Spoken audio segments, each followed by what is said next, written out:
Personal pet peeves on the MSC World America Part 2, which is 2 in some language. Apparently I have an issue with door handles. This will probably be the second in a series of my problem with door handles. This is the door to our patio. Love the patio. It is so cool because you can stare down and people watch all day. I love it. The first night we were here, I was really upset that the door was not airtight.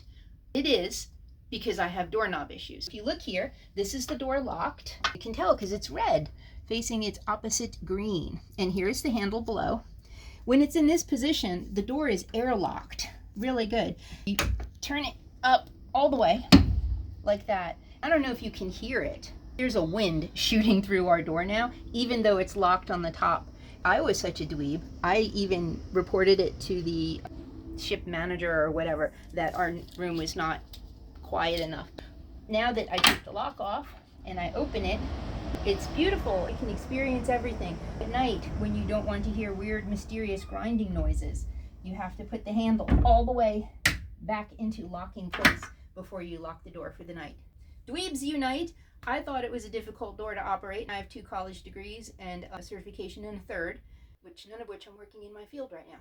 If you too have trouble with doorknobs, like me, please like and subscribe and leave a snarky comment, which I will respond to. I thank you and have the day you deserve.